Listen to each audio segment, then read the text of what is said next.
Your child a natural-born entertainer? Now is their chance to join the most talented youth dance crew in the Mid-South, the Blue Bunch. The Blue Bunch entertains Grizz Nation with their energetic dance routines and even have the opportunity to collaborate on performances with leading artists in the entertainment industry. Kids ages 7 to 17 are invited to show off their skills and personality for their chance to join the next generation of NBA entertainers. Open auditions are Saturday, June 28th. Visit grizzlies.com/auditions now for more information.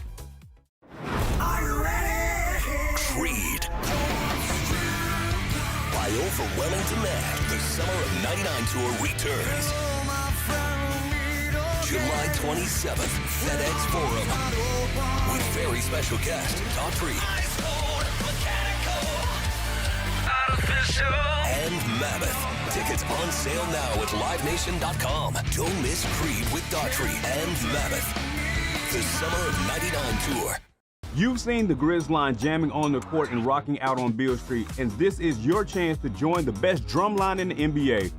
Grizz line entertains Grizz Nation at home games and events in the Mid-South through their impressive techniques and energetic shows. If you have experience in drumming and marching and love entertaining, Grizz line is the perfect opportunity for you to combine percussion and performance.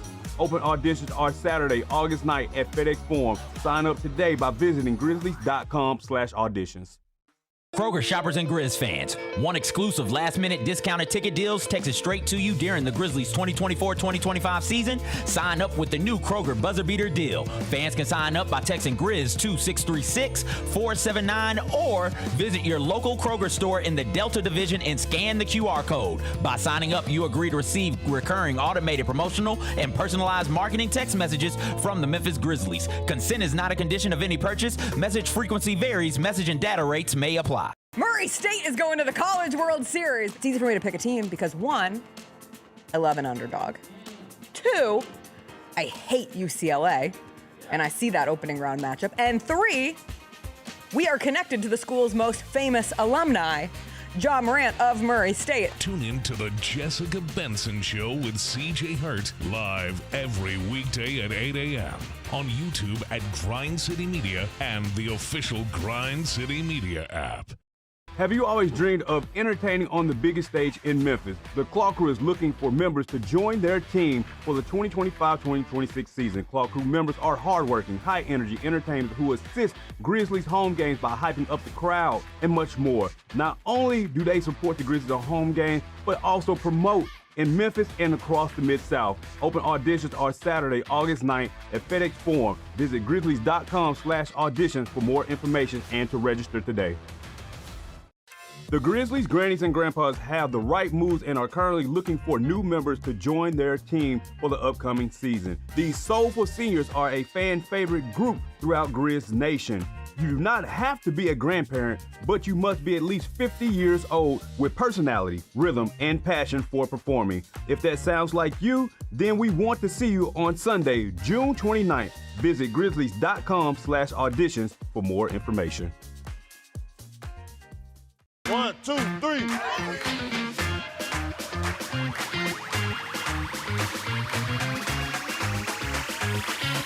Ready, go.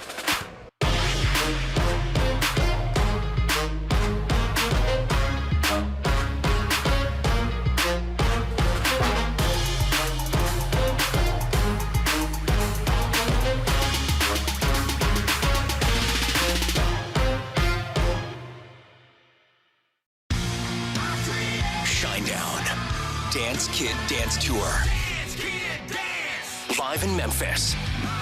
FedEx Forum Saturday, August 30th. With special guests, Bush and Morgan Wade. Get tickets now at livenation.com. Shinedown, live in concert. For more, visit shinedown.com. The Tigers are going to play in November in the Bahamas, the Baha Mar tournament, and the other teams expected to be there.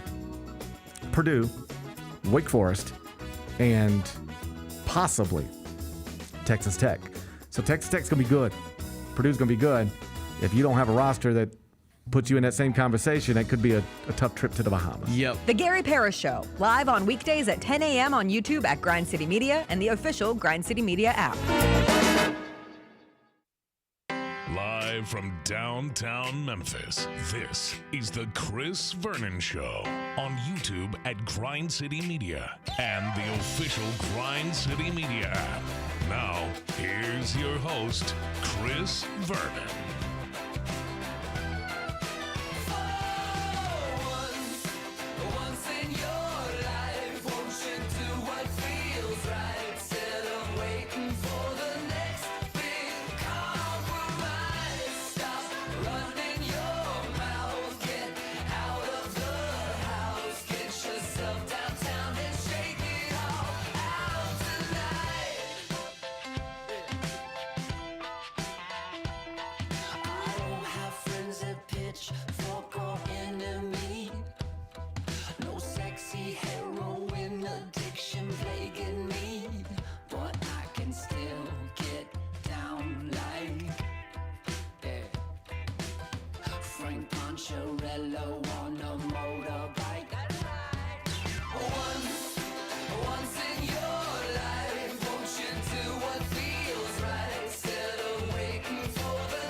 Here we go. It's noon on GrindCityMedia.com. It's Chris Vernon Show. Welcome. It is the Friday, June 27th, 2025 edition of the show. Today on the show, Grizzlies draft pick Cedric Coward is going to join us in studio at 12:30 today. You don't want to miss that. The second round of the NBA draft was last night. We will go through the winners and losers of the NBA draft and what took place last night as the Grizzlies attained 2 more players. We will go through all the news and notes today, get you ready for the weekend ahead. And as I mentioned, Coward will be in studio at 12:30. Let's do it. Turn it up.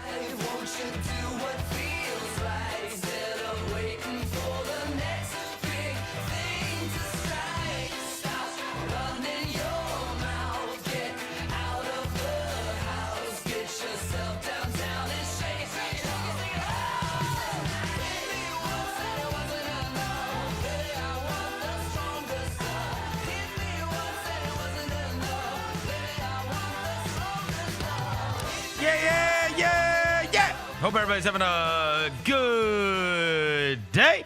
All right, we got a ton of stuff to get to on the show today, not the least of which is our draft pick. Cedric Coward is in town. You may have seen him post via social media. He got in town last night, and today he is going to make his first appearance on the show. He will join us at 12:30 today. Last night was the second round of the NBA draft where a lot of guys realized their dreams. The Grizzlies ended up with 2 more players in the second round of last night's draft. They took the guard out of West Virginia, Javon Small, and they ended up taking Jahmai Mashack from Tennessee with the last pick of the draft, which we did not think they were going to have the last pick of the draft, but they had traded down, ended up with the last pick of the draft. And so there was a common thread that took place in this year's draft. There's been a common thread of what's taking place in this offseason, and we like it. Before I get to anything, I'll welcome John Roser to the show. John Roser, a.k.a. the Cologne Ranger, the Body Spray Band, Senior Sec, Johnny Bagpull, Johnny Bearcat, the Grim Roser, John Asparagus, Johnny Neckhardt, John Lance, he's Dr. Thunder, he's Yogi Roser. What up? Hello, John. What up? Devin Walker's here. He's the microphone mangler, Senor Quasadilla, Mr. Math, Navajo Joe, the reporter, the photographer. He's Sir His. He's Walker 93. Verno, dog identification has started. It has. We are in dog identification mode. I gotta give it to Zach Kleiman. Yeah. I gotta give it to the front office. Yeah. They looked around and they said, we need to do dog identification. And so then they went and found dogs. Guys, they got it out the mud. Damn right. They know what Memphis likes. They know what we want to root for. And I told you 1,000 times over, I said, look, we don't even care if you lose if you eat a chair diving for a loose ball. Yeah. We need dogs. I want a team that if a fight breaks out, you got us. Yeah. That's what we want. Yeah. And I think we added, look, the Mashack kid going and watching his stuff last night, that's one of those, like, there's 18,000 bloody carcasses in Jahmai Mashack. Yes. Play the video. And that's you what got the video of him? That's what I. Oh, did you just send it 30 seconds ago? No. Are you already putting Jalen on a? Are you already putting him on tilt before this thing even starts? I loved both their highlights when they were showing them last night. I was like, all right. I was like, I'm with it. This Javon Small. Look at this. This is his steal highlights, bro. This is all his steal highlights. Look at this. Yeah. Switch. Look at it. Wait, where is he at? He's on the weak side over here. Oh. This guy is look. This Give me that. Give me that. I mean, give me that. This guy is a defensive menace. I don't know if he can throw the ball in the ocean, but my God, can he guard? Oh, look at that. Give me that. We on. Oh, I love it. He can guard. They said he's the best defensive player in the draft. Yeah. I know. I'm with it. Okay, so Dog tag night, by the way. There we go. Give away Grizz dog tags to the first 5,000 fans one night. we wondered. That's actually kind of dope. Yeah. We wondered why or what was going to happen because of the teams that won. They always have a profound impact. It has a profound impact on the draft.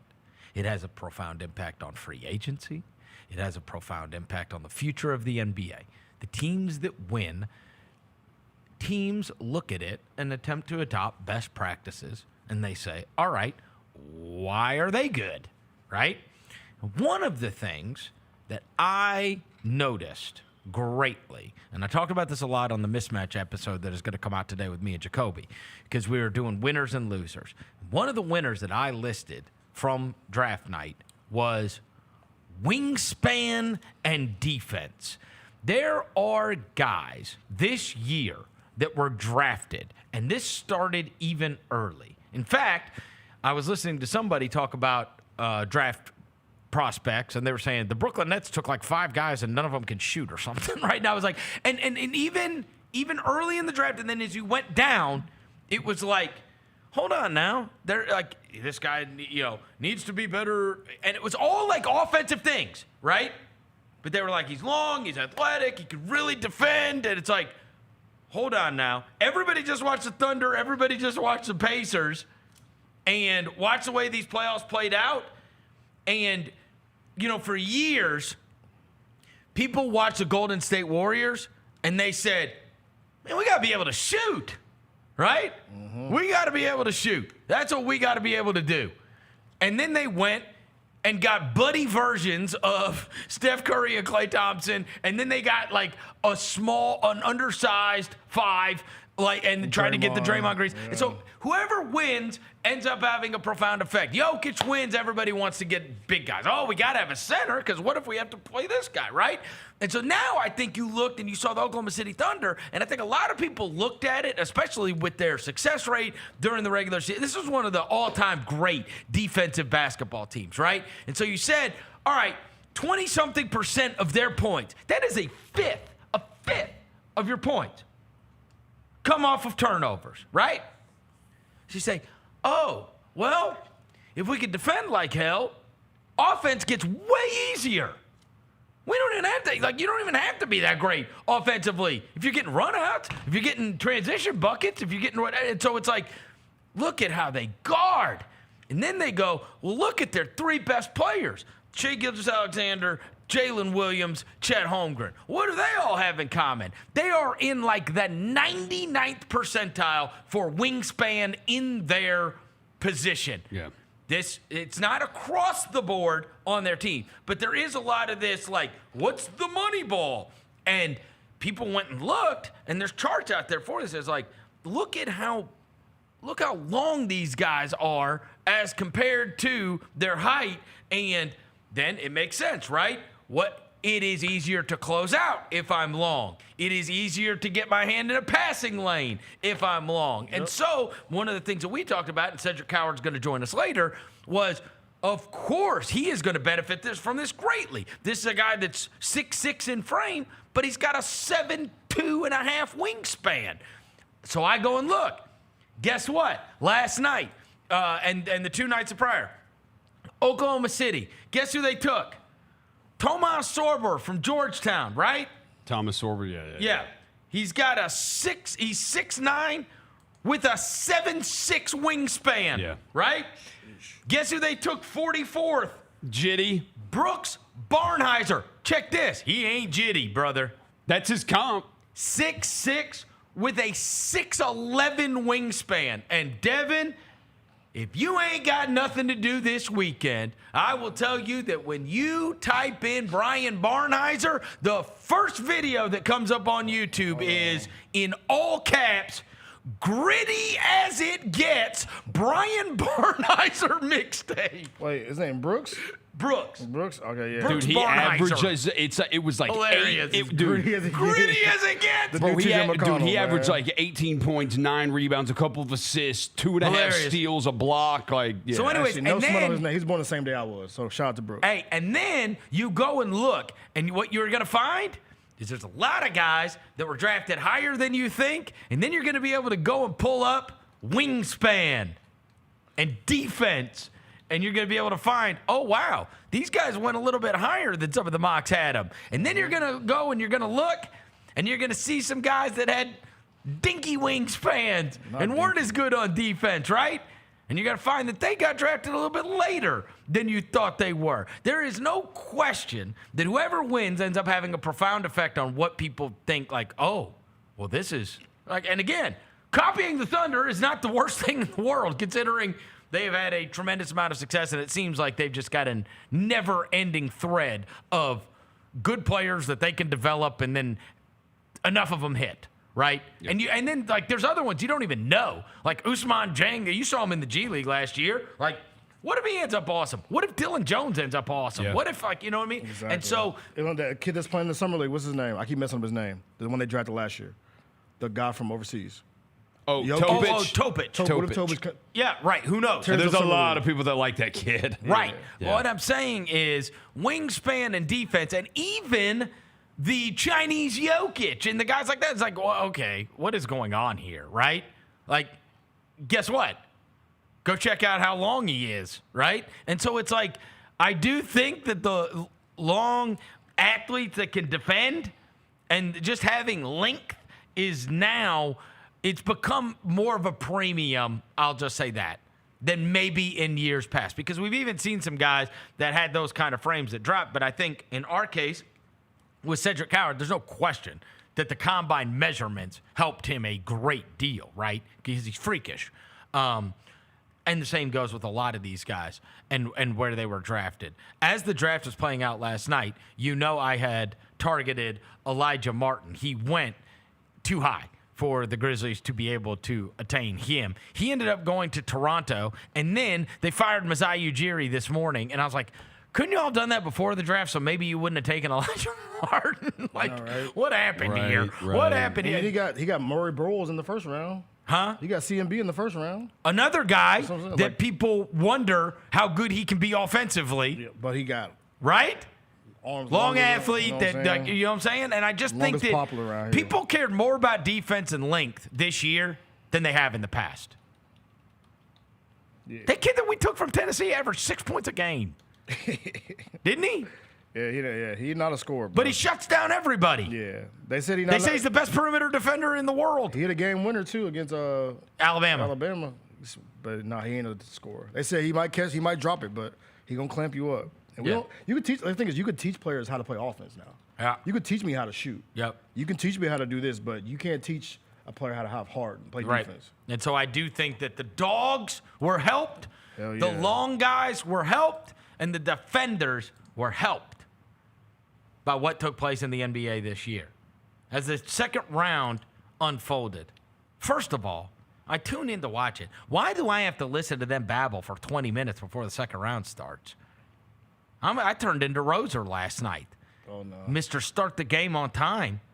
Start the draft on time. Dude. It's the friggin' second round. What? I don't have another 4 hours to do What? this. Dude. Just start picking. And Good grief. And even I don't need to watch Shams do his hit and then Gavoni, who's pouring with sweat already, do his hit. Why was And then sweating? I don't know. Hotter than hell. I said, this guy is gonna be drenched. And then I got to watch Malika Andrews talk, and then I got to watch a VJ Edgecombe interview, and I'm like, enough. Yeah. Just start picking players. And they give them 4 minutes now in the My second God. round. It used to be 2. They give them 4. And the end of the second round, it was one of those where it's like, obviously they have X amount of commercial breaks they have to hit, and they just never hit them. So the last, 5 or 6 picks, dude, they are just literally taking a break, coming back, showing a pick, taking a break, coming back, showing a pick, taking a break. They had 5 breaks in the last 5 picks. Horrendous. Oh. And look, what makes it even worse is the broadcast doesn't keep up with who's picking. It's impossible to. It's impossible. Everything's getting traded. Everything's getting traded. You guys ready for this one? You're going to lose your mind on this. Of the 59 picks in the NBA draft, 12 were taken by the original team that would have that pick. 47 of 59 were held by somebody else at some point. This is why I said we got to make sure we get these dudes, make sure they wear the right hat It's on crazy. the stage. We got to figure out a way. They can't even get and the graphic too, Yeah. right? So, That's an insane stuff. Look, and we had this happen last night. So Jenna, our beloved Jenna, who works on the show, is a Florida graduate who used to work at Florida. She loves Florida, right? We draft. So it says on television, one of the members of the national championship Florida team, Will Richard. She texts us all excited because she doesn't have the volume on.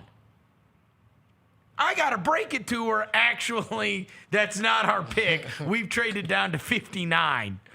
Will Richard's not playing for the Grizzlies. Right. But the logo says the Grizzlies have drafted Will Richard. The whole thing is a damn disaster unless it's like you have to have the audio on and you have to be keeping up on social media just to know what player is going to which team. And then you're gonna be tapped in that much. And then after the trade's already happened, they go up there, they announce the pick, and then it's 7 picks later, Mark Tatum comes up there and he's like, "We have a trade. The Nets traded the 36th pick to the Lakers for whatever else." And it's like, bro, that was 10 picks ago. And he does that so many times you lose track of all of it. It's impossible. And so, anyways, the second round starts. By the way, 3 of the first 4 picks that were made last night were all traded. Okay? Rasheer Fleming, who went to St. Joe's, Noah Penda from France, Sion James from Duke, and then Ryan Kalkbrenner from Creighton. I saw Tim Connolly. Hey, by the way, you know who's doing your nightmare was us being the Charlotte Hornets. Oh, they got all the white dudes. Wait till you see their draft day photo. It is Con Knippel, Liam McNeely, and Ryan Kalkbrenner. Yeah, they were like, yo, we need some. I saw a story they need some positive culture, so they drafted all the white dudes. all the white guys. But you got LaMelo, you got Brandon Miller. I'm like, damn. You got Miles Bridges, you know what I'm saying? All white dudes. They're like, yo, we got to get some white dudes around here in Charlotte. I'm like, damn, bro. So y'all went 3 white dudes in the draft? And then the next pick, and look, I talked to you guys about this yesterday, and I joked with Roser. He's going to see a 30-20 game when it comes to the G League next year. Janai Broom goes to the Philadelphia 76ers, and I texted you guys right when it happened. I said, of course it's Daryl Morey, right? Yeah. You know what this reminded me of so much? It reminded me of these guys that we watched in college they were awesome in college, but they had the knocks on them, right? They've got warts, and so they're not going all that high. Maybe they're old, maybe they're undersized, maybe they're whatever. Bro, if this ain't the most Chuck Hayes, Carl Landry, you remember he always had those guys, and then who was the other one? There was another one that was an SEC guy like that he took a couple of years ago. I'm talking about when he was in Houston, and it was another one of those. Is it the dude that used to shoot underhand? No, it's like an undersized, a Kongu, the dude used to shoot underhand free throws. No, it was another undersized college star. That was like that. And Carl Landry obviously fit that mold. Chuck Hayes. Montrezl? Montrezl Harrell is a good one, too. Patrick That was at Patterson. Louisville. Patrick Patterson. Patrick Patterson was a high pick. Yeah, he was. He was the Played the top 14th. He was the 10. 14th Clint overall pick. Capella, Montrezl, Chiney Onkongwu. He took late first round. I want Aaron to say it was a kid that played in either Cincinnati or Houston. I think he was an AAC kid. Who am I thinking of? Yeah, I don't know. I'd have to go back and look at the old Houston rosters. We're looking at the to be draft. able to find I'm looking at their draft history. He didn't. No. It would have. I think it's an undrafted guy. You know what I'm saying? Yeah. But so I think it's probably like an undrafted guy. I'd have to go back to some of those like James Harden teams. But it was another one that was kind of like that back in the day. And as soon as he took Jahmai Broom, I was like, of course. Yeah. Of course he took Jahmai Broom, right? Yeah. And then we're going to watch Jahmai Broom, like, be productive, and it's going to be like, oh, yeah, of course. This guy won SEC Player of the Year. He also, one of his biggest hits for a second round, you know what? I don't know if Chuck Hayes was SEC Player of the Year. He might have been. Let's see. But, dude, he takes these – you remember one of his biggest hits?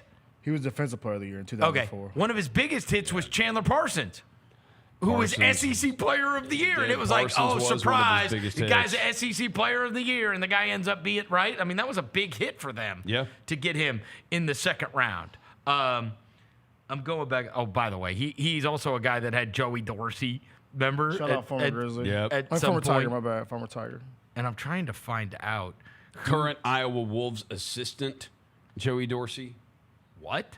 Yeah. When the is? Iowa Wolves played here last year for a couple games, Joey Dorsey's an assistant. It's probably the worst G League team I've ever seen in my life. I'm not kidding. That's terrible. Dude, they were so bad. It wasn't his fault. Like, I mean, dude, they have no players. I might have some news for us, too, by the way. Let me hear it. Yeah, we've got Summer League. We got our Summer League schedule. You want to hear it? Yeah. Oh, the Summer League schedule is already out? Yeah, you want to hear it? Yes. First game is Grizzlies versus the Boston Celtics at 3 o'clock. Probably be a small gym game. Against Hugo Gonzalez. Yeah, it'll be. That game's on Friday, July 11th. Yeah, NBA TV. What time? 3 o'clock. 3 o'clock Central, so 1 o'clock Pacific. So good small gym. It'll be 1 o'clock when we're there. By the way, other undersized, not that Jahmai Broom's undersized, but also another one. As I'm going through these, there's always somebody like this, and this one's Tariq Black. Yeah, they did have Tariq Black. His Tiger. Tariq Black. Who was on there? Anyway, go on. Boston. So the next day, back to back, we played the Portland Trail Blazers at 9:30 on ESPN2. That's probably be a big court game. Wait, what time is that? 9:30. So it'd be 7:30. On what day? The next day. Saturday. The exact next day. Saturday? Yeah. It'll be 6:30 out in Vegas. It'll be 12. 6:30 Vegas time. Wow. You know. Baby Jokic. Baby Jokic. Yang. Chinese Jokic. That's the trade. Who's That's gonna the guard trade. him? Oh, the trade. That's the trade. To find out if Coward is going to play. Gary Clark. That's Gary who I was Clark, thinking yeah, of. yeah, You remember He's him? Cincinnati, though, right? It was. He was Defensive Player of the Year in the AAC. Yeah, That's Cincinnati. who I was thinking of. I knew I'd find it eventually. This is where it really stinks that Edie's not going to be able to play in Summer League. Oh, so we could see Edie versus Yang? And Klingon. Is Klingon going to play Summer League? Kling Kong. Kling Kong, Chinese Joker, and Edie. Chinese Joker is going to suck. Dude, They did find some highlights of him cooking Alex Sarr in the Olympics, though. So what? Yeah, the Olympics are a different game. So the next game, they had 3 days off after that. So they play the first 2 days, Friday, Saturday, then get the next 3 days off, and then play Golden State at 9:30 on NBA TV. On the 15th, yeah. So Portland, Boston and Portland. Yeah, those are the two ones we'll be there for. All right. And then the finale is against the Hawks at 5 p.m. on NBA TV on the 17th. And that's Asa Newell. Okay. Yeah. So those are the 4 games for the Las Vegas Summer League for the Grizzlies. All right, so Jahmai Broom, we mentioned him. I felt so old when Adu Chiero got picked because I covered his dad here at Memphis. Almami Chiero. Adu He was there. Chiero. Yeah. He's the guy that played at Kentucky and then he went to Arkansas. Oh, okay. And he got drafted in the second round. Was super happy for Memphis kid that went to ECS, Cam Jones. Had one of the best fits, too, of the draft. Who got drafted. He got drafted in the second round. A pacer. That Adu guy, dude, the Lakers traded up twice to get him, and if you look at their they have been good about identifying these guys in the second round or undrafted guys. and then they all become Grizzly two-ways. Damn right they do. But, I mean, Alex Caruso, they signed to a two-way, and then he ended up for him. Austin Reeves, obviously. They drafted Ivica Zubats in the second round. Now this Thero kid, Taylor Horton-Tucker. You can go back even farther than that and see the second round. Taylor Horton. He has played in the NBA and has had a career. Sucks. What about Colin Castleton? Colin Castleton. This man said Taylor Horton-Tucker. I don't think they drafted Castleton. He sucks. I don't think they drafted Castleton. But, yeah.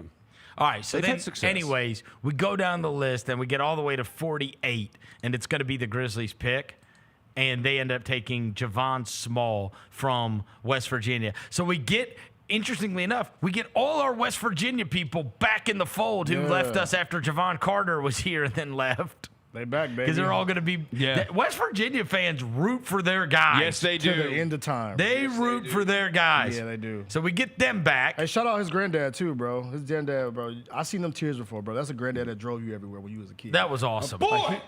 That's my boy. My boy! That's my boy. That was awesome. Yeah, like that's some tears from somebody that. Yeah, I felt like we were drafting him. You know what I'm saying? Like that's some tears. from Real somebody- emotion. You know what I'm saying? Like I've driven you to every practice from when you was 3 to 15. Bro. I hope he comes to all of our games here. My boy! Front row. Put him next to T. Morant and Yes. Mark Goodfellow. Yes. So we got Javon Small, and then with the last pick of the draft, they take Jahmai Mashack, 4-year player at the University of Tennessee, who they immediately, Jonathan Gavoni tweets out that he's the best perimeter defender in all of college basketball. And so, as I had told you, I do think there are a lot of guys that had very good.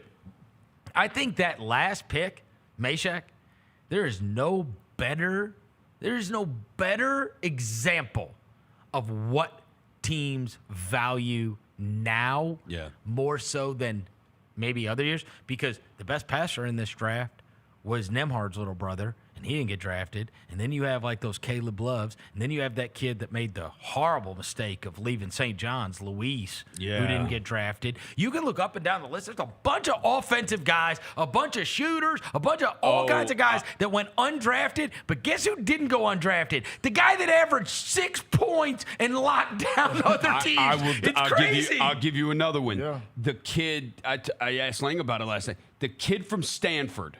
Oh, The big man giant who freaking can shoot threes, and Jay Billis goes, and he's a monster rebounder. He averaged 20 and 10. He shoots a lot of threes. He shoots like 35, 36% from three, and he went to 42. And I'm like, dude, 5 years ago, that guy is easily a lottery pick. Nope. Yes. If you're a Not 7-footer that's 20 and 10 and can shoot threes 5 years ago, easy lottery. What is valued changed, and I think there's no better example of that than even the last pick of the draft, where the Grizzlies took Jahmai Mashack. Because Coach Thorpe, like he said there's only really like 5 to 10 guys who can really dribble against any kind of pressure in the league you throw at them, and the rest of these guys can't really. Well, because what they value now, they go, if we can get this guy to knock down a corner three. Just 1 or 2. But there's a million guys now that can knock down corner threes, Yep. but they can't guard. Yeah. So now you're looking at it and you're valuing. I mean, we're back to Tony Allen. Yeah. Tony Allen basketball.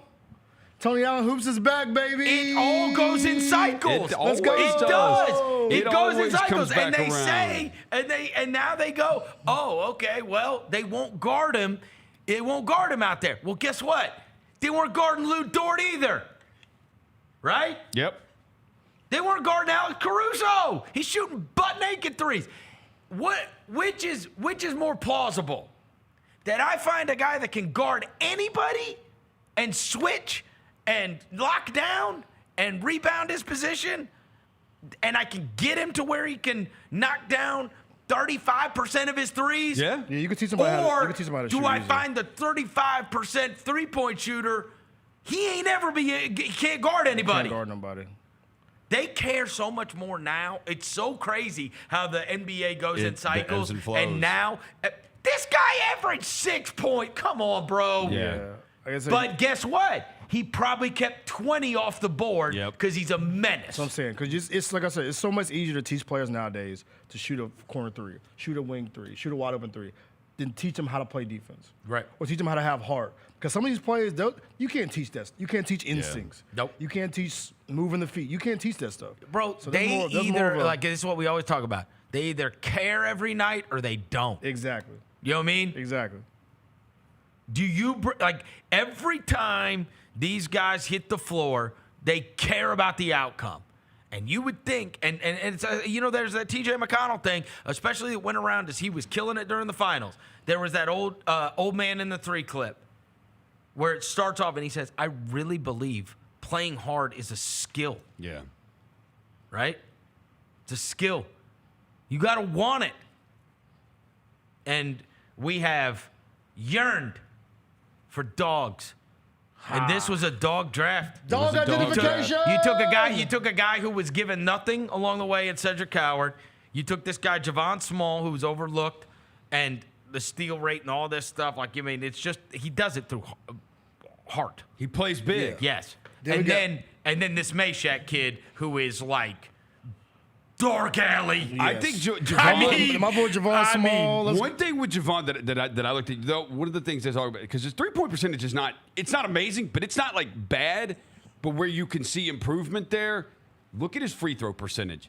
Dude, he's never shot worse than 85% from the free throw line. That's the, like, So he doesn't have bad touch. He doesn't have bad And touch. I'll take like, that shot can anybody get on better. my team who looked like he hooped at Mount Moriah. You Shout think out my Javon Small dog, looks Javon like Small. He definitely hooped at Mount Moriah, bro. He looked like my cousin for sure. He I told might you. not even be Mount Moriah. He might have hooped up to these courts on Washington. Hey, I told you, we back. Yeah. The dark skin brother. We The back, dark baby. skin brother. This we is a coming dark to skin. run through This is a big It's W a draft for big you, win for Dev. Dev. Yeah. This is a big win. Defense wins championships, Vernon. Yeah. We could have traded Slow up for feet don't eat. Slow feet don't eat. We could have traded up for Carter Bryant. We did not trade up for Carter Bryant. we We didn't traded do up it. for Cedric We got Coward. Cedric Coward. Cedric Coward. Speaking of the target, we haven't gotten to meet him yet. We will meet him after the break. Chris Vernon Show.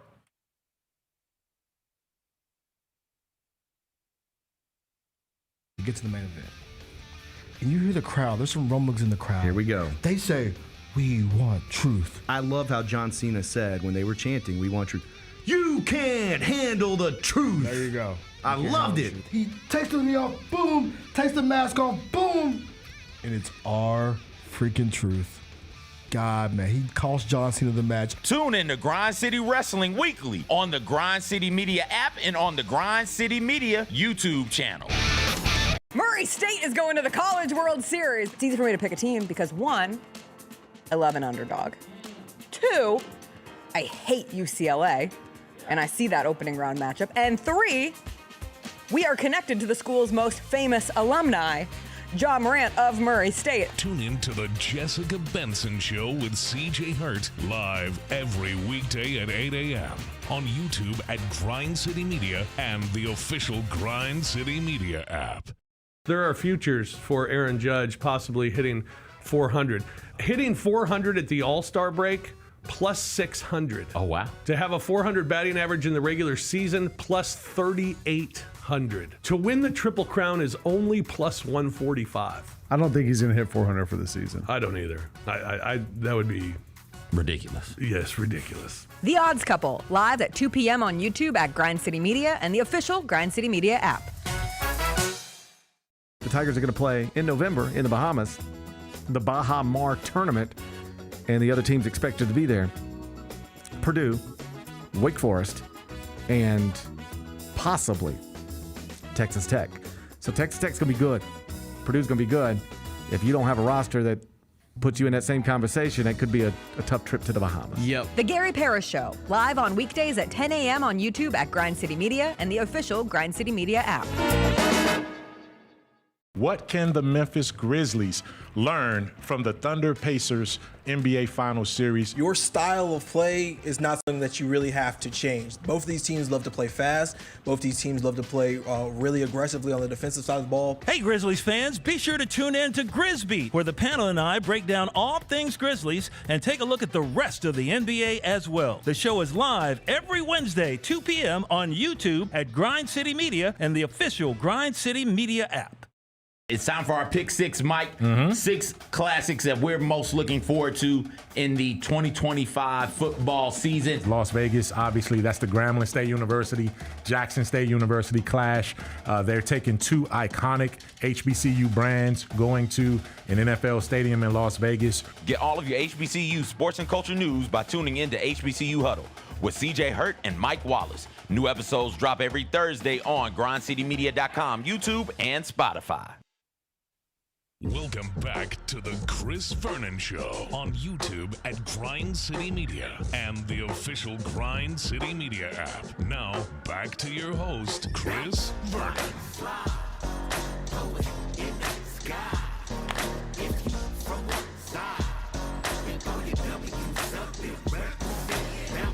All right, we're back. Chris Vernon Show, and look who is in studio. The Grizzlies drafted Cedric Coward. The other night, he has been the topic of a lot of conversation on this show and around here for the last couple of weeks, and here he is in studio. Thanks for coming in, man. Thanks for having me, man. I'm excited to be here. All right, what's the last 24 hours been like? Surreal. I mean, it still really hasn't hit me yet. But at the same time, I'm super blessed to be here and literally to see like all the hard work accomplish half of the goal, which is to make it. I mean, it's incredible.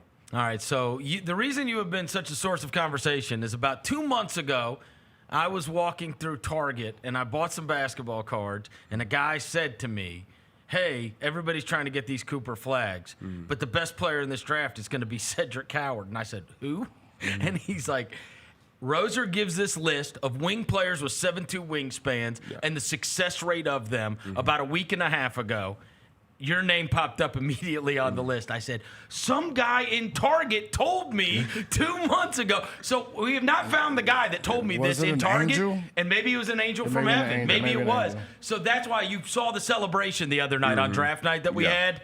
You were the guy. You were the target. You were the official pick of our show, yeah. Yes, the official pick of the show. So let's go back in time. Everybody now has heard your story about starting at Willamette, right? Yes, sir. All right, when you get out of high school, are you one of these guys that's like, why does nobody notice me? Why do they not think I'm as good as I am? Or are you thinking, I've got to go somewhere and get better?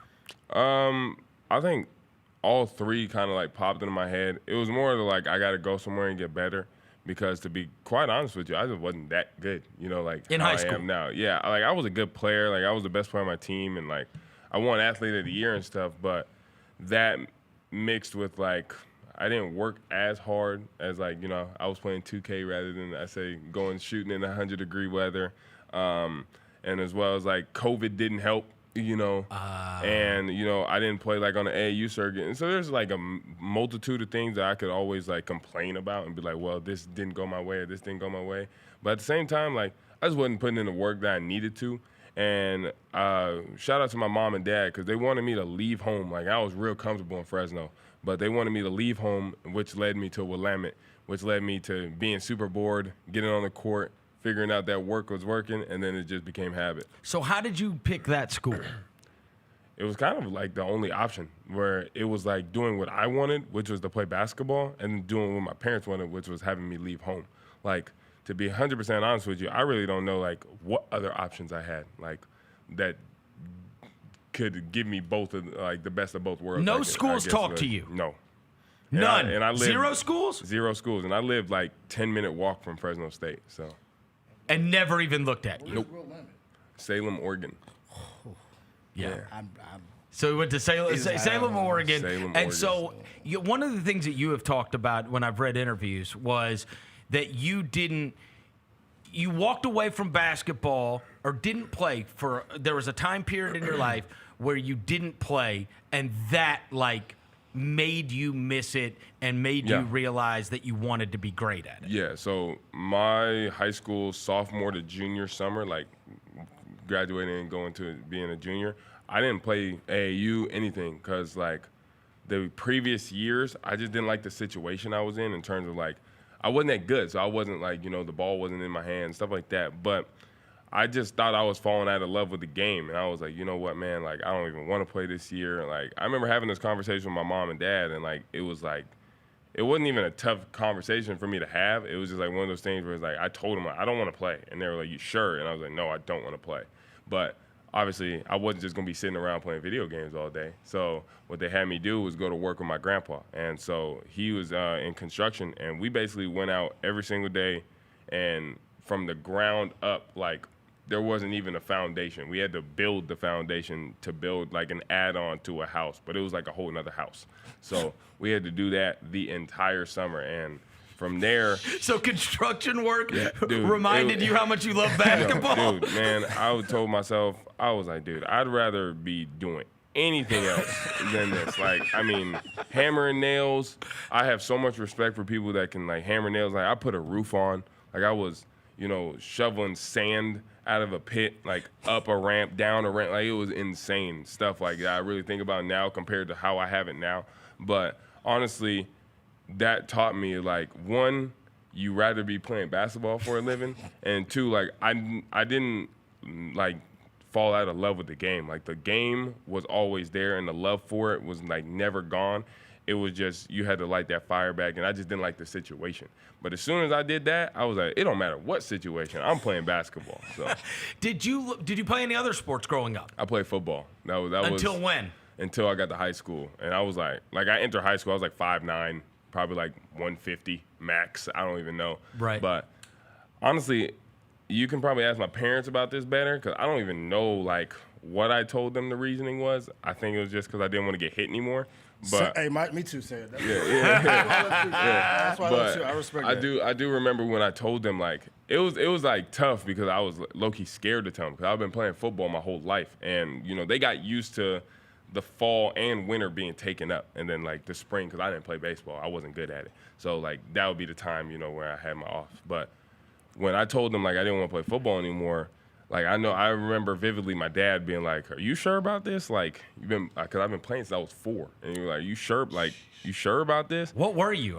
Receiver? I was a quarterback. Yeah, I was a quarterback. Yeah, so I was like, so when I told him, he was like, "Are you sure about it?" And then it's funny because like years later, he told me, he was like, "Yeah, man. Well, you told me that first, man. My heart broke." I was like, because I've been playing it for so long. Right. But at the same time, I'm glad I made that decision, because look where I'm at now. Yeah, right. Yeah. And so did you, at that point, you said you were 5'9", right? Mm-hmm. When did you hit your growth spurt? Because that's been kind of that's where I get confused on the backstory too, because it's like even his sophomore year, he didn't make varsity. Yeah. But when did the growth spurt happen? Yeah, so I entered high school 5'9". Obviously, I wasn't good enough to play varsity, but at the same time, my mom didn't let me play varsity just because, one, we had a super old team. Like, everybody on that varsity team was seniors, and like they were like really, really talented. And so she wanted to get the experience for me to just, one, play, but two, get used to like the high school game. But then the next year is when I like took my real growth spurt. I grew from 5'9" to 6'2", and from there, I had to get used to my body. So it was kind of like my decision at the end of the day of like, I played JV instead of bumping right up to varsity, because like I was a super clumsy kid. I didn't know how to really use my limbs and stuff like that. So that's when I really like refined my game in terms of getting used to my body. And then gradually throughout from sophomore to senior year, I grew like 2 more inches to like 6'4". But then when I got to my second year at Eastern Washington, that's when I got like 6'6", like a legit 6'6". Oh. So, yeah, so that's like, I guess where it tapped out. So it was college. Yeah, it was college. So when they say late bloomer, it's really late. For real. Right? Yeah. Because there's a huge difference between, right, as soon as you grow to 6'6". And could you feel yourself as you were growing? Did you feel yourself like, oh, this is a much bigger advantage for me. I'm dunking easier. I'm doing a lot of these things. I have a size advantage that I did not have. That was one thing, especially because like Fresno, there's not many tall people, but at the same time, that was like a thing where I look back at it and like, dang, this stuff did get a lot easier because of height. But it was mainly when I got into the weight room. When I got into the weight room, that's where like it was a complete flip of the coin, where it was like, oh, this is like super easy now. Like I'm bumping people off. Like I'm able to jump. Like I have super long arms, so it's like I don't really have to jump to dunk. But it's like, and I really do jump. Like I'm like head at the rim type thing, and then I'm just stronger than most people. And then adding that with the height just gives me a full advantage. When you went from Willamette to Eastern Washington, Was there a massive jump in competition in your mind? At the start. I mean, it was the biggest thing was just getting used to the size. Like, it wasn't like the athleticism too, but the size was the biggest thing because like the biggest guy in D3 is probably you're gonna play. Like, we played a 7-footer one time, but he was just like shooting corner threes. Like, he wasn't dominating at the rim. And then, but like on our team, the biggest guy was like 6'8". You know, me being 6'4", 6'5", I was like right there. You know what I mean? But when you got to that D1 level, 6'10", 6'11", 7 foot, 7'1", like we played Ole Miss my second year at Eastern. They had a dude that was 7'5". Like, it was like, dude, like Jesus. But at the same time, like, that was probably the biggest adjustment was just the size and also understanding the level of talent. Like, I always shout out my boy Steele Venners. He kind of gave me my introduction to D1 because I remember I would like guard him and he can shoot the heck out the ball. And I remember he shot one shot and I was like right there. Like, when I couldn't play better defense and it was nothing but nylon. And I was like, I just looked at him. I was like, so this is what it's like. I was like, all right. But nah, man, but that was probably the biggest thing was just the size and then like the competition. I think as you play more and more, like, because we played a lot, especially like during that summer, we played a lot of open gyms, a lot of scrimmages, and like in our practices, we played a lot. You just get used to the competition. When did you start thinking the NBA was a possibility? At first, I was hearing stuff my first year at Eastern, like you said. I remember the Mavericks had a scout come to watch some of our other guys. And then I remember, because we used to always at the practice go watch film in the coaches' offices. And I remember I went to the coaches' offices, and one of my coaches, I forgot who, but told me, they were like, hey, I just want to let you know, like, the Mavericks were, you know, they enjoyed how you practiced today. And for me, I'm naive to the situation. I'm like, oh, nice. And then, like, let's watch film. So, you know, but for me, it wasn't, like, a huge deal at the time. But then I also heard, like, people keep talking about it and, like, keep hearing about it. And as we have more scouts coming, they're still talking about me. Not, like, to the extent of, like, later on, but they were like, hey, they noticed you. I was like, oh, okay, cool.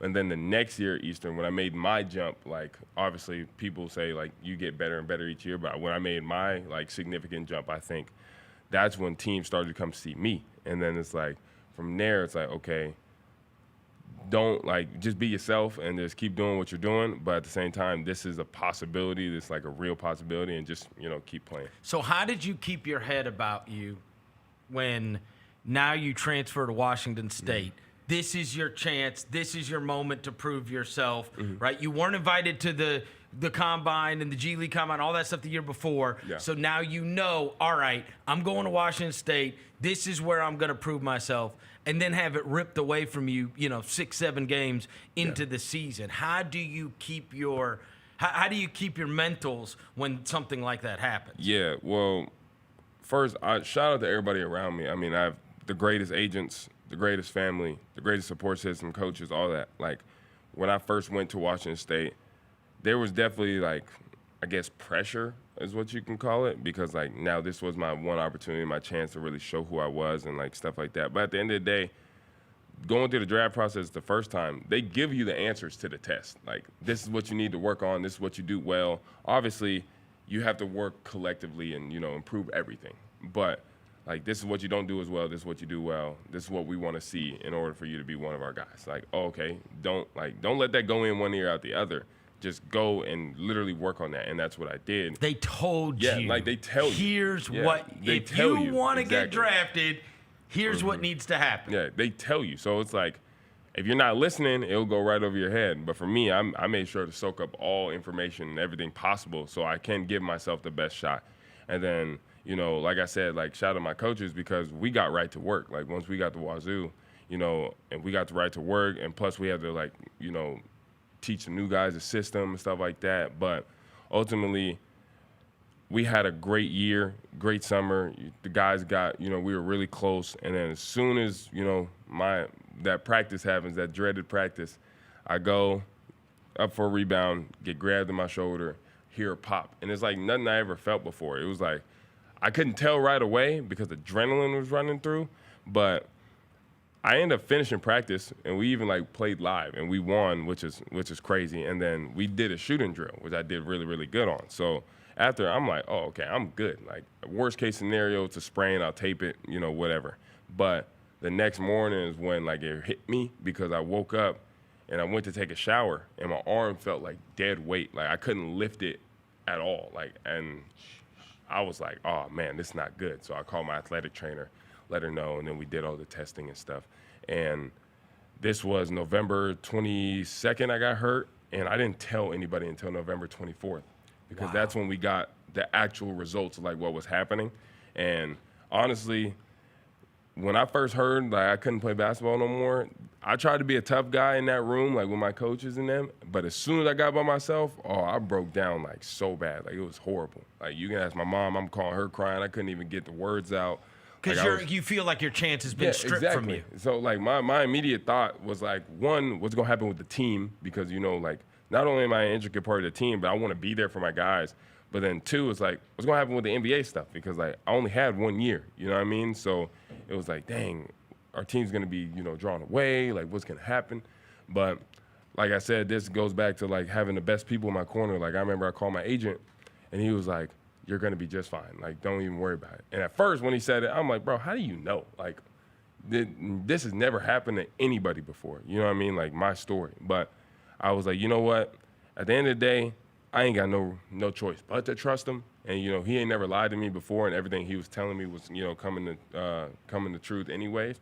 So I was like, let me just throw myself into this. And, at the end of the day, if it doesn't work out, I just gave all I had. I didn't leave anything on the table. All right, couple rapid fires. When did you find out the Grizzlies loved you? Probably when I came to work out. Which was what, last Monday, right? Monday, yeah. And then you knew. Yeah. Did you have a promise before 16? No. You did not? No. There was not like a backstop that you knew, nope, I'm getting drafted there. So you didn't know on draft night? Did you know clue. the Grizzlies were going to try to get up and get you? No, I have no clue. Wow. Yeah. It was all a surprise? Teams are real secretive, man. I'm telling you. I think, I thought the Grizzlies loved me when I worked out because it was like super fun and everything was, just natural. Like it didn't feel like interviews. I was just talking to people. Like when I talked to Kleiman, like it was just like, we were just having a conversation. It wasn't like said, what's your favorite color and like all that stuff. What's your favorite color? It wasn't interview. First date type vibe. Yeah, it wasn't interview questions. It was just like, hey man, how you doing? Like, and it was just real easy to talk to him. It was real easy to talk to Coach Thomas, and then like obviously Jalen and all these guys that like it was real, just natural, felt natural. But I thought they loved me after the workout just because everybody was telling me like I did well and stuff like that. But like honestly, it really set in too. Like once you hear your name called. And then, I ended up talking to him after. What did you know about Memphis? What did you know about the Grizzlies prior to this crash course that you've probably gotten in 24 hours? Yeah. About Memphis, not much because I'm a West Coast kid. Right. I lived on the West Coast my entire life. I've been to Memphis once because we played Ole Miss and we had to shoot around at University of Memphis. But I didn't know much. I knew I had the Mississippi River, and I like to fish, so I knew that's gonna be pretty cool. Hey, stay away from that river, bro. Yeah, I knew that's gonna be dirty. cool. It's kind of dirty down there. Yeah, but not much really. And then I knew y'all had the Grizzlies, and you knew Ja, you knew Jaren. Yeah, exactly. Right. But and Jalen. Yeah, but you probably had an awareness of Jalen simply because he's third and rookie of the year and went to your school. Yeah. Also, before Jalen pulled out and like stayed in the draft, I wanted him to come back to Wazoo. I thought that would be pretty cool to play with him, but God works in mysterious ways, doesn't he? Yeah. So I knew that. And then about the Grizzlies, I was watching the Grizzlies from like a really young age, especially because like when you guys had Mike Conley, Tony Allen, Zebo, Marc Gasol, Rudy Gay, like all these guys, like I can't lie, I was not a Grizzlies fan. I was a Laker fan growing up. But at the same time, they played the Lakers a lot, obviously being in the Western Conference, and I watched those games a lot too. So that was pretty cool. Wow. All right. So where's the shoulder at now? The shoulder is good. I mean, if it's up to me, I'm playing. If it's up to if my choice is, like we're good to go 100%. But at the same time, but during the pre-draft, it was all one on those. Yeah, it was all one on those. But we did like. Evidently, you're amazing versus air. Casper can't guard you, bro. Yeah, I mean, if you're not amazing versus air, I think that's a problem. But I think like with the Grizzlies workout and a couple other workouts, like. It wasn't against air. It was against coaches. It was against like guys who, guard NBA players every single day. So for me, it was just like going out there and getting that competition and like that competitive spirit back. Like I'm always competitive, even if I am versus air. Like I'm competitive with myself. But going against people that's like the greatest feeling in the world, and it's nothing like it. So when I went against the coaches and like my Grizzlies workout, I made sure to take full advantage of it. Let me ask you about yesterday. Coach Thorpe was on with us, and he said he shot 72% from 2-point range, right? And he said this is a kid that understands what a good shot is. Who taught you that? Honestly, my coaches. He said, this is what he said. Yeah. Either he's the greatest shooter ever, or he understands what a good shot is. Yeah, I mean, my coaches taught me that. Like, we played a lot through the post. Like, that's how we gained our advantages. And then, like, going through that, you kind of understand, like, the closer you are to the basket, the higher percentage you can make the shot. And so, and plus, I work on it. So it's not like one of those things where it's like I'm just throwing up some BS and somehow, some way it's going in. But ultimately, just finding your different ways and different advantages to, you know, get good shots. And plus, when you're around the basket, you seeing it, like, teams collapse so much. So not every shot around there is going to be a good shot. So you might have to kick it out. But then Coach Thorpe, to his credit, also taught me, like, just simplify your game. Like, it doesn't have to be difficult. You don't have to do all the up and under stuff. Like, he always talks about getting to the second box. That is, like, his favorite phrase. And honestly, that's probably the best place on the court to score because it's, like, right before the free throw line. You know, it's not like a long two, but it's, like, close enough to where you're not going against the trees, but you're also just taking, like, a real comfortable mid-range shot. And you get there, you can do so much. You can float it. You can shoot it. You can step through layup. You can use all types of pivots. You can kick out, get back out to three, all types of different stuff. So, I mean, ultimately, my biggest thing is just do what I can to make the right play. It doesn't, you know, if it ends up in a shot, it does. If it ends up in a pass to an assist, it does. You know, but shooting 72% is credit to, you know, I guess the work I put in and my coach is helping me, you know, take advantage, especially because we played through the post. And then honestly, like, understanding the simple aspect of the game is what helps everybody. Real quick, what do you love off the court? Are you a movies guy? Are you a video game guy? I need you to get on their head. They're J. Cole haters, bro. J. Cole haters? No, don't try to run away now. It's just boring. Whoa. They're J. Cole haters, bro. It's a little boring. It's a little boring, Thank Sid. you. No. Whoa. It's a little what's boring about it? It's a little bro. boring. What's boring about it? It's a little boring. Because he's not rapping about, you know what I'm saying? No, it's okay, because I get it. Like, Yeah. he's just letting it go in one ear, out the other. Exactly. He's not cultured. I get it. You're not really taking it in, bro. It's just a little boring. I get That's it. all. I get it. Yeah. You know? They on my head all the He's time. fine. About Cole. You know what? J. Cole, one of the greatest out there, straight up. So that's all I'm going to say. Here we But- go. I This knew one. I had somebody on my side. Yeah. Let's go. But ultimately, No, off the yeah. court, Is it video games? yeah, I'm a video game guy. I'm not gonna lie, I don't play 2K. Like, for me, it's so unrealistic. I'm sorry. And Dang. I don't say like the actual. Guess who's getting 2K. a 76 when it comes Right? out? Don't say that too loud, Ronnie's They're gonna be listening, like bro. 71 for Cedric Ronnie's Coward. listening. I don't Get ready say- for your 76, Yeah, Coward. I don't say the actual game of 2K, but like, you know, everybody played my career. Everybody. But it's like, dude, you got like 5'7" my career dudes and 99.3, 99 speed, like running the game. Yes. And then like, I'm really upset because I'm not that good at it. Like, I can't dribble and all that stuff like that. So like, I just don't even play. But like, when it comes to Madden and college football, oh yeah. Who you play with? Who you play with in college football? Because you My can't play main with team, Eastern my main Washington. team is probably Georgia. Honestly, with you. Like, Who's your I can- NFL team? You can't play with the I'm best a team. Packer fan. A Packer fan from California. How are you not a Niners Aaron fan? Rodgers, bro. Niners is weak. Let's go! Niners is Hey, weak. how about the Cowboys? They're also weak, That's right? my team. The Cowboys are terrible too. There we go. All right, hey, we're out of time. That's my guy. That's Can my you guy. believe all of this is happening? Yes, I did envision myself like being here, but at the same time, it is On the like, Chris Vernon show? Really? This is No. great. Yeah, but I think it's also a thing where it's like, it is very surreal, and all I can do is thank God for like the opportunity and, you know, to putting me where I am at now. Like, if you asked me back in November when I talked to Todd and my agent Todd and, you know, Alexis about if I'm gonna be here, like, and they told me I'm gonna be all right, I would not have believed them. But at the same time, I think that's the thing, like, just having that faith and that belief, not only in myself, but in what people you trust say, is the main thing. We're so excited to have you here, man. Thank this you. is going to be Appreciate great. it. And so congratulations. Thank you. And welcome to town. All right, we'll be back after this. Chris Vernon Show. What can the Memphis Grizzlies learn from the Thunder Pacers NBA Finals Series? Your style of play is not something that you really have to change. Both of these teams love to play fast. Both of these teams love to play really aggressively on the defensive side of the ball. Hey, Grizzlies fans, be sure to tune in to Grizzbeat, where the panel and I break down all things Grizzlies and take a look at the rest of the NBA as well. The show is live every Wednesday, 2 p.m. on YouTube at Grind City Media and the official Grind City Media app.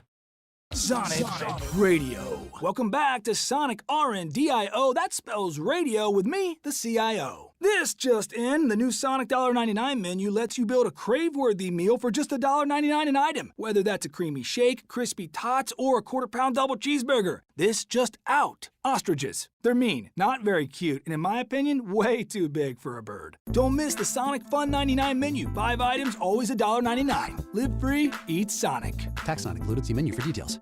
Kroger shoppers and Grizz fans, want exclusive last-minute discounted ticket deals texted straight to you during the Grizzlies 2024-2025 season? Sign up with the new Kroger Buzzer Beater deal. Fans can sign up by texting Grizz to 636-479 or visit your local Kroger store in the Delta Division and scan the QR code. By signing up, you agree to receive recurring automated promotional and personalized marketing text messages from the Memphis Grizzlies. Consent is not a condition of any purchase. Message frequency varies. Message and data rates may apply.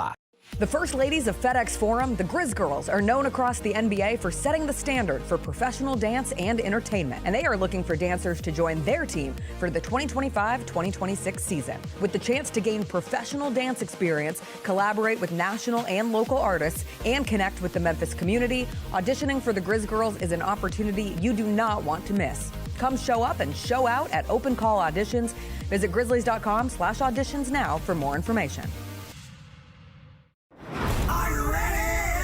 Creed. By overwhelming demand, the Summer of '99 tour returns. July 27th, FedEx Forum. With very special guest, Daughtry. And Mammoth. Tickets on sale now at livenation.com. Don't miss Creed with Daughtry and Mammoth. The Summer of '99 tour. We get to the main event. And you hear the crowd. There's some rumblings in the crowd. Here we go. They say, "We want truth." I love how John Cena said when they were chanting, "We want truth." You can't handle the truth. There you go. I loved it. He takes me off, boom. Takes the mask off, boom. And it's our freaking truth. God, man, he cost John Cena the match. Tune in to Grind City Wrestling weekly on the Grind City Media app and on the Grind City Media YouTube channel. Shinedown. Dance Kid Dance Tour. Live in Memphis. FedEx Forum, Saturday, August 30th. With special guests, Bush and Morgan Wade. Get tickets now at livenation.com. Shinedown, live in concert. For more, visit shinedown.com. 1, 2, 3.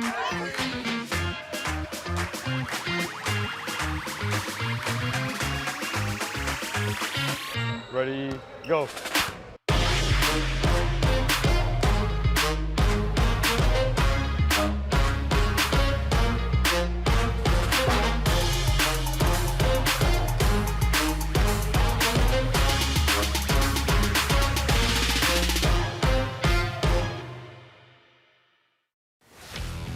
Let's face it, there's a lot of trash talk in basketball, but the great teams let their performance do the talking. Like Ford F-150 with Pro Power on board, a class-exclusive industry-first feature that turns your truck into a mobile generator and leaves the competition speechless. Ford F-150, official truck of the Grizzlies. Greatness starts here at your Mid-South Ford dealer. Class is full-size pickups under 8,500 pounds, GBWR.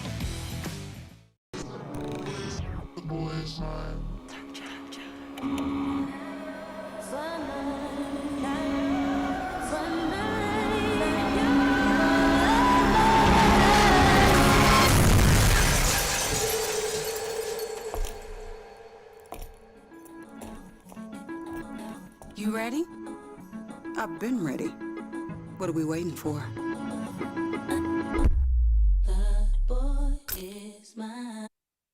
Welcome back to the Chris Vernon Show on YouTube at Grind City Media and the official Grind City Media app. Now, back to your host, Chris Vernon.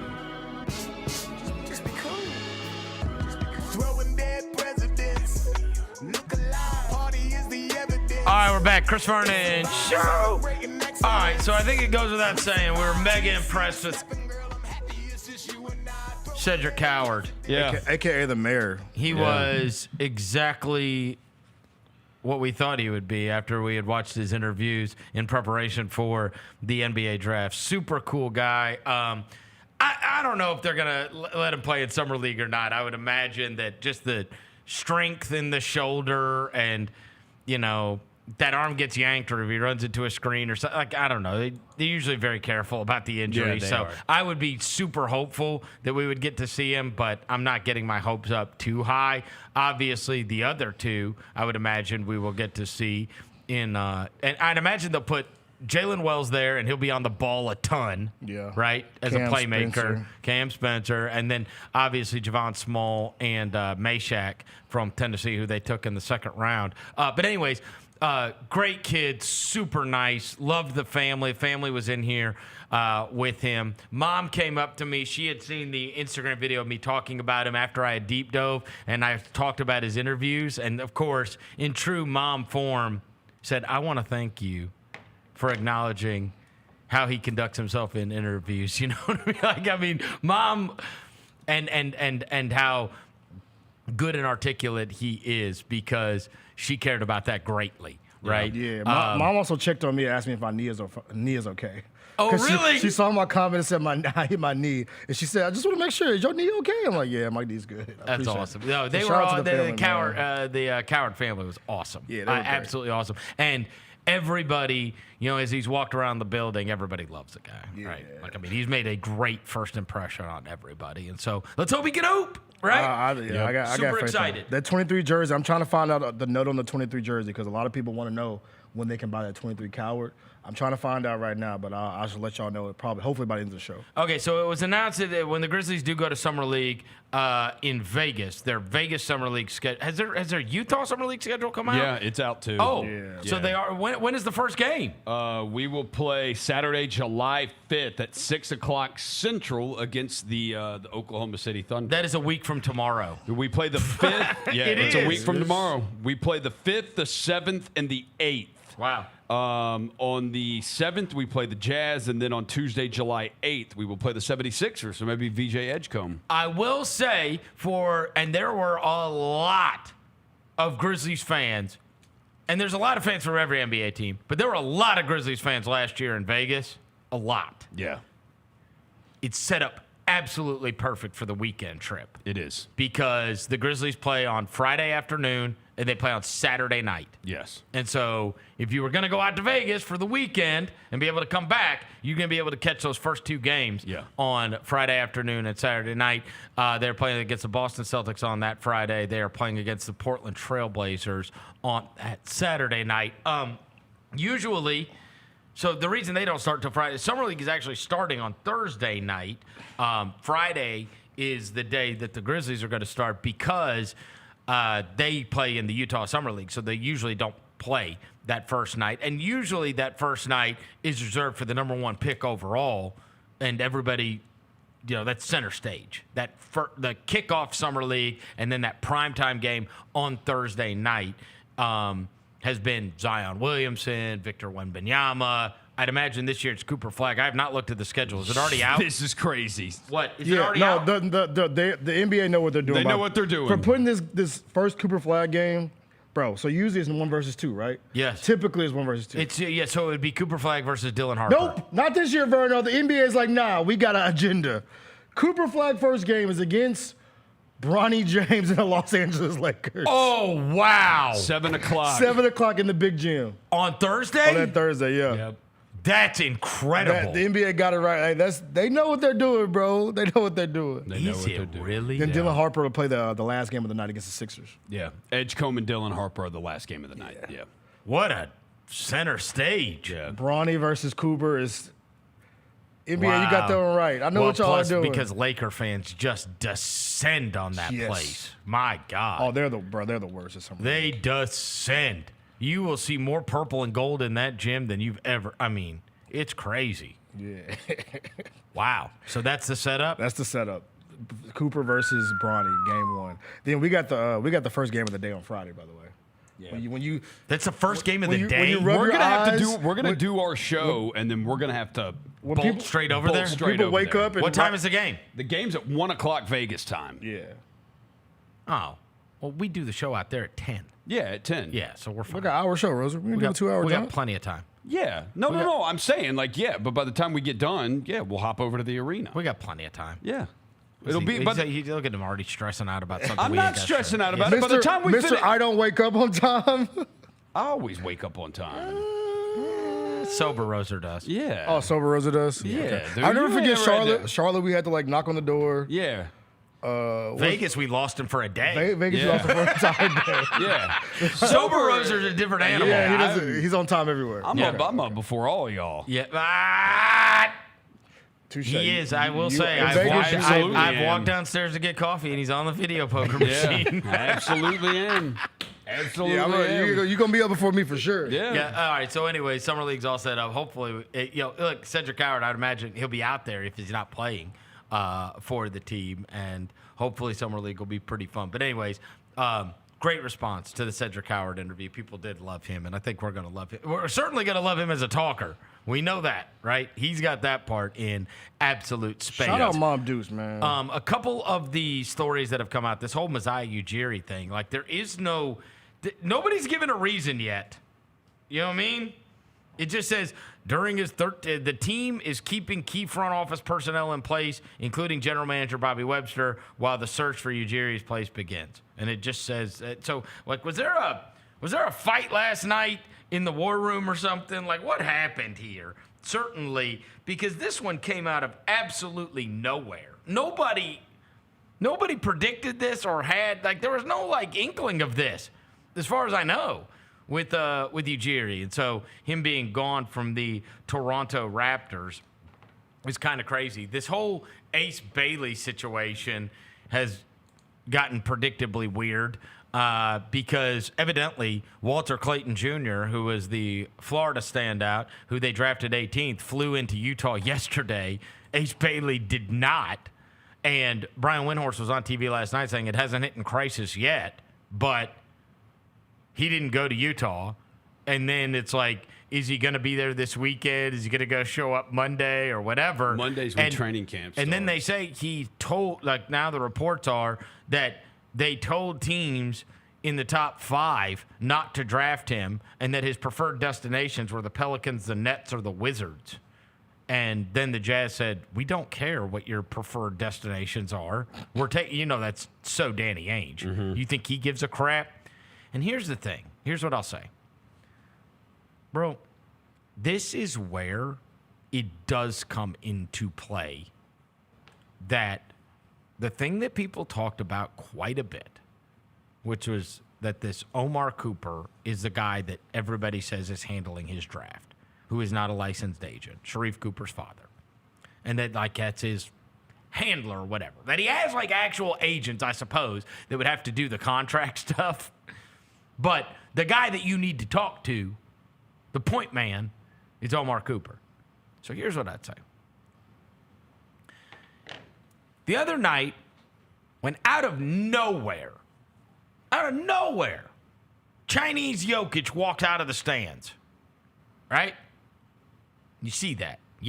Hudson Yang. He walks down the stands. He walks to the bottom of the staircase. You can go back and watch the replay. He walks to the bottom of the staircase, and who is at the bottom of the staircase?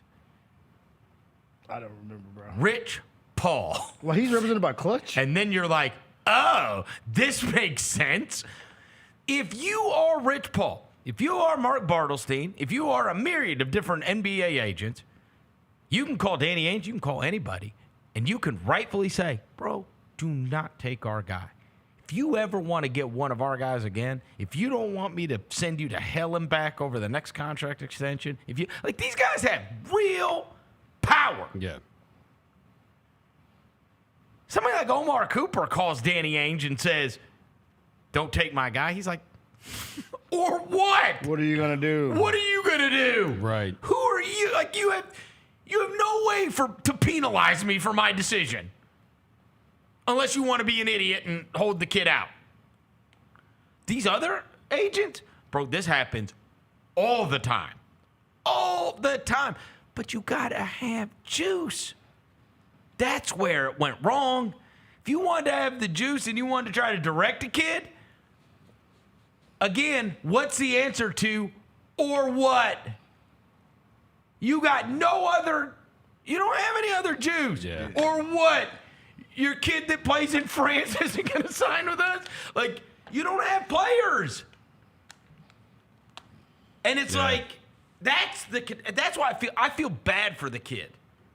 I feel bad for the kid because he's a kid. Yeah. He listened to the wrong people. And now he's in Utah, right? If he would have signed with Clutch, he could have gotten wherever he wanted to. Yeah. If he signed with Mark Bartley, he could have gotten wherever he wanted to. If he signed with one of these like monsters, he could have gotten where like they'd have made sure. Yep. They know. Because then again, hey man, you know I saw who you want in free agency. Yeah. All right. We can make that happen. Right? But don't take this guy. Right? Like they got juice. This has happened since the beginning of time. Yeah. Once upon a time, Sonny Vaccaro and Jerry West, they bullied everybody out of taking Kobe. This happened. Yep. This has happened since the 80s. Yep. Right? And it's like, but if you're repped by some dude, you don't get to call your shots. Yeah. Then you say I'm really going to the Pels, Nets, and Wizards, bro. The swing teams, the let me cook teams. Do you think Ace Bailey is at Jazz Summer League training camp on Monday? If I was a betting man, John Rosen, they are so goofy that I would not bet on it. I would not bet on either. Yeah. I bet if I don't think he shows up. This idiot probably thinks that Danny Ainge would trade him. Because I'll say, like, you know what I mean? Like, pull the Steve Francis. If I don't pull up, it's then like, he can just give me to where. And they're just, you know what? If I'm Danny Ainge, Austin Ainge, whoever you want to say there, Zanuck, Will Hardy, all those guys, you just wait him out and he'll eventually, right? What do you not want to play? Do you not want to play NBA basketball? Yeah. Okay. Because what they're okay, fine, don't come. We're gonna suck anyway. Yeah. Like, yeah. You know what I'm saying? Yeah. If Cedric Coward said he didn't want to come to Memphis, it would be a catastrophe. Yeah, we're gonna suck with you, Paul, Right? or suck without you. Right? Yeah. So it's like, what leverage does he have? Yeah. We're just trying to suck. You know what I'm saying, Paul? What leverage does he have? So yeah, he will eventually show up. Your question was, does he show up for Summer League and whatever? Because like that, look, right? that Salt Lake Summer League we play in could be, I mean, Oklahoma. Ace Bailey, yeah. Ace Bailey and Walter Clayton. The 76ers have VJ Edgecombe. And Jahmai Broom. The Thunder drafted Brooks Barnhizer and Thomas Sorber. Yep. And then you've got our guys. You got the Dylan Joneses. You got the two-bitch kid. Topic. Salt Lake could be a really good summer league this Topic year. might play. Yeah. So it's gonna Remember be a couple years ago we saw Chet. Yeah. Salt Lake could be a really good summer league this year. Or Giddy. Remember when that was embarrassing? That's when you knew he was. Giddy was like LeBron. Yeah, it's like, at what is Utah he doing Summer out League. It's here? like, this is so unfair. Yeah, what is he doing out He's playing here? on rookie, bro. He had like a triple-double at halftime. It's like, remember when like the Lakers sit him down, buddy. Remember when the Lakers played Brandon Ingram in summer league that one game his second year, and it's like, and then he got hurt like in the second game and never played again. Yeah, it's tough. Yeah, but no, I don't think it's gonna happen, bro. I don't expect him to show up Monday. The other thing is, Flagg got his jersey. Evidently, what number is he gonna wear? 32. 32. He also said he does not like music. It's curious. That's What do you mean he interesting, doesn't like music? He said, "I don't like music, bro." That That's one doesn't of his even make quotes. sense. I've never even. What? Yeah, he has to listen to What something. does that mean? He said, "I don't like music." Okay. That's cool. Maybe he was just trying to get out of the question. I'm walking around in Right? silence. It's easier to not tell everybody who you like than to say, Yeah. right? Then get ridiculed. Maybe he's a big like Katy Perry fan or something. Yeah. Or he listens to monks chanting. Yeah. Listen to Bunsen Boone. What's his name, man? Benson Boone. Benson Yeah. Boone. All right. The only other thing I want to mention from last night and in the second round, obviously my guy from Florida got taken by the Toronto Raptors. I had to laugh so hard because Roser sent to me last night, and then I went back and looked at it. The Milwaukee Bucks drafts post Giannis. So he was drafted in 2013. 2014, they took Jabari Parker, number 2 overall, a pick that I liked, but obviously failed miserably, right? And then you go through all of the drafts, and Roser's like, bro, they've only taken 2 good players the entire time. They took Malcolm Brogdon, who was a second-round pick. Rookie of the year. But they had the 10th pick that year, and they took Thon Maker. Oh, gosh. And then they took Dante DiVincenzo in the middle of the first round. That's it. That's the end of the list, by the way. DiVincenzo had one good season for them, and then the next year he got hurt, and they traded him. So look. Damn. They haven't drafted anybody, and then it's like all of these like Grand Slam swings that they've taken. And so Roser had told me that about how sorry their drafts are, and like they never draft anybody. They always like it's very reminiscent of like the Aaron Rodgers never drafting a wide receiver thing. Like it's like, bro, you've got Giannis. How can you miss just take somebody that's good at basketball, right? And instead they always take these projects, and then we get to last night, bro. They took a guy. Bogo with braces? Yeah. Oh, no. It's like Bogle-Jub, whatever it is. Bogle? They drafted your name Bogle-Jub? Something like that, yeah. A grown man with braces is crazy. What's his name? Bogo! Bogle-Jub. Bogo! Yeah, right before, Bogle-Jub Markovich. That's a creative player. And then they show his highlights, and he's wearing those like pink uniforms, and they're like, this is the league Jokic played in. It might have been the same team. Oh, great. Just because he played in the same team Jokic played for doesn't mean anything. Bogo, and he's got braces. I'm like, this guy, 0 chance he helps you next year. Yeah. 0. Just take somebody that might play. He is literally staying overseas next year. Literally Bogo staying with overseas. braces? No, it's like last year when it's like, dude, the Bucks, they need to get a draft pick that can help them right now. They drafted and they drafted wings? A.J. Johnson, who was the youngest player in the draft, and then they traded him at the deadline. It's like they already got rid of him. It's like they do this, Right, bro. just take that guy from Wisconsin, John Tonji, and maybe he'll play. Maybe he'll play. He won't be as buddy as Johnny Davis was. By the way, that's another school that hadn't had anybody in a while. Wisconsin? Sam Decker was the last one, wasn't it? Yeah, and then you got to go way back to. It was not Johnny Davis. You got to go way back to the guy that hates you.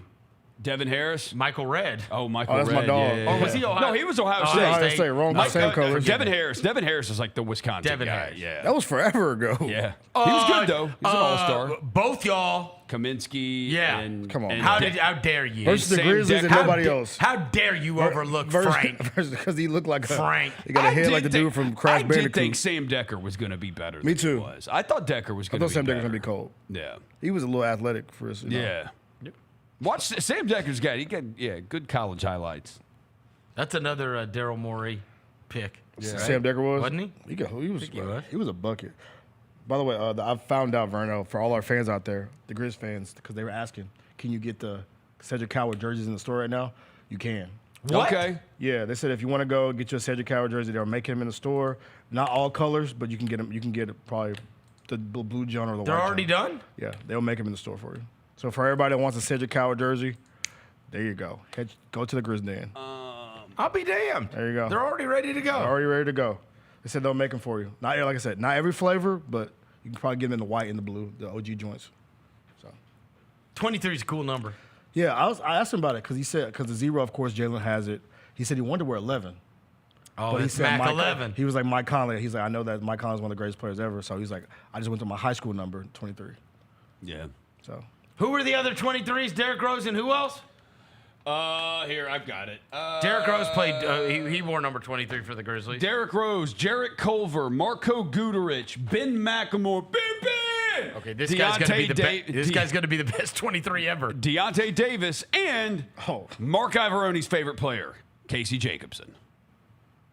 I mean, that has got to be there's no question. It doesn't get better if you go to the Vancouver Grizzlies either. I would put that. hey, there's no chance there's any other franchise that has a worse group of 23. Yeah, that is ooh, boy. It does get worse if you go to Vancouver too. In Vancouver, there were 3 players who wore 23. There is Pete Chilcutt, Jason Sasser, and Joe Stevens, who is now like a judge in Texas. What? Yeah, I was like, Wait, why do you know that? Because I was Googling this earlier. I was like, who is Joe Stevens? I was like, Judge Joe Stevens? Yeah, if you Google Joe Stevens NBA, it says Joe Stevens is an American former professional basketball player who currently serves as an elected justice of the peace for Harris County Precinct 3, Place 1 in Harris County, Texas. Do you think, Judge Joe Stevens, do you think that anybody believes he played for the Vancouver Grizzlies? No chance. He is 6'7". Oh. So, like, there's probably somebody that believes he plays basketball. Where did he play in college? And how long did he play in the NBA? He played at Colorado from 91 to 93 and then Arkansas Little Rock from 94 to 96. He played with Derek Fisher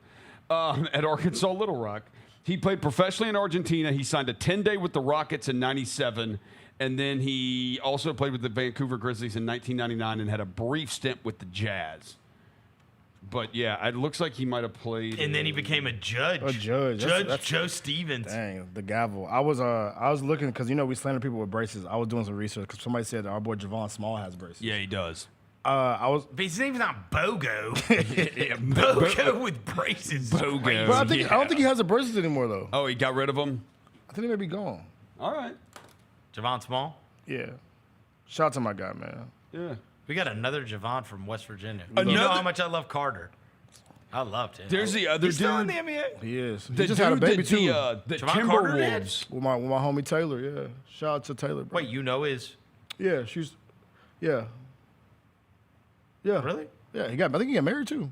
They got married. Shout out Javon. Wow. Yeah. Nope, his mom still listens. Shout out to Mama Carter. Shout out Mama Carter, man. We're getting all the West Virginia people back because of Small. We're getting all of them. The other dude, did you see this dude the Timberwolves drafted? Rocco Zikarsky. Oh, yeah. He's the 3rd tallest guy in the NBA behind Edie and Wemby. You ready for this? 18 years old. Want to see him at Summer League. No, wingspan. Dude, he's like, he is. Wingspan. The highlights on this dude. I do like Rocco. Rocco's a great name. Rocco's Martin Life. Shout out. Are you really going to go see him at Summer League, Roser? I mean, I'm not going to be like, like the Grizzlies aren't playing. I'm going to go over there just to see Rocco. But if we run past him, we're going to. Absolutely. Yes. If it's like, the Timberwolves are playing in this gym while we're there, we're like, yeah, I'll go check that out. Rocco. He's 7'3", and he's 18 years old. Where's he from? Australia? Yeah, he's from Australia. I see tall people just wander around, flinging around. It is. You got to admit, there is something fun to see. Like, someone that tall running around. 7'3" is crazy. That's OD. Who was that dude the Mavericks had last year that was so tall? Oh, that's the dude that played at Ole Miss. That Seth was talking about. Yeah. It was like Walter George or something. No. It was Buddy that played for Ole Miss with the long, skinny arms. What's Buddy name? That's who we was talking about. When he said we played Ole Miss with the 7'6". Oh, and the guy was 7'6" dude. gigantic. He was 7'6". Yeah. He just can't. What's his name, Roser? That's what I'm trying to find. He played for like the Texas Legends. Yeah, he like this big though, bro. String bean. He's 7'6". 7'6", bro. Yeah. He led the nation in blocks, I think, too. And he led. Now you suck at Google, bro. I know. Oh, he is the. I mean, honestly, how tall was that guy? He's unfrozen caveman producer. That's what he is. Like, bro, that's who Roser, it takes 2 seconds to go to the Ole Miss roster page. That's who Roser is. He's unfrozen caveman producer. It's like he's from a time. Jamarian Sharp. Man, Walter George, I was way I say his name was Walter. No, you was talking about George that used to play for Carolina back in the day. He played for he's gonna have to Google something. Not close to Carolina. Walter George. It was a Carolina school. It was a dude. His last name was George. He was like 7'7". Remember that? Oh, I do remember. The North Carolina. I do remember that. Yeah. They played the tournament. They played in the tournament. That's who you were thinking about. Yeah, that is who I was thinking about. Good call. Yeah, sure.